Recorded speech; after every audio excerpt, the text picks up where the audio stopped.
High dear friends, this is Shubhankar from English Sahajpath. আজকে তোমাদের সামনে আবার এলাম একটা নতুন ভিডিও নিয়ে। সেটা হলো, কবিতা আমরা সবাই পড়ি, কবিতা ভালোবাসি। তো এই কবিতার যে স্ট্যান্জাগুলো হয় না, এই স্ট্যান্জাগুলোর কিন্তু প্রত্যেকটা একটা আলাদা আলাদা নাম আছে।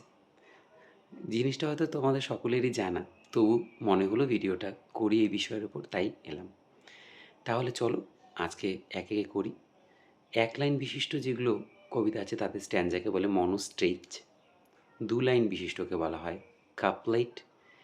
3 লাইন বিশিষ্টকে বলা হয় টেপ সেট। 4 লাইন বিশিষ্টকে বলা হয় কোয়াট্রেন।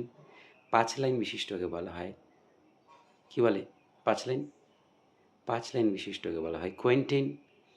6 লাইন বিশিষ্টকে বলা হয় সেস্টেট। 7 লাইন বিশিষ্টকে বলা হয় সেপ্টেট। 8 লাইন বিশিষ্টকে বলা হয় অক্টেভ। 9 লাইন বিশিষ্ট বা 9 লাইন বিশিষ্টকে বলা হয় ননেট। এবং 10 লাইনকে বলা হয় ডায়াজেন। তাহলে এই হলো আমাদের সেই স্ট্যান্জাগুলোর নাম, যেগুলো কবিতা পড়ার ক্ষেত্রে অবশ্যই আমাদের জানা দরকার। তো ভিডিওটা কেমন লাগলো বলো, ঠিক আছে? আমি কমেন্ট বক্সে প্রত্যেকটা নাম লিখে দেব। তোমরা কিন্তু অবশ্যই জানিও কিন্তু কেমন লাগলো, ঠিক আছে? ভালো থেকো, ইংলিশ সহজপাঠকে ভালোবেসো। Tata, have a good day.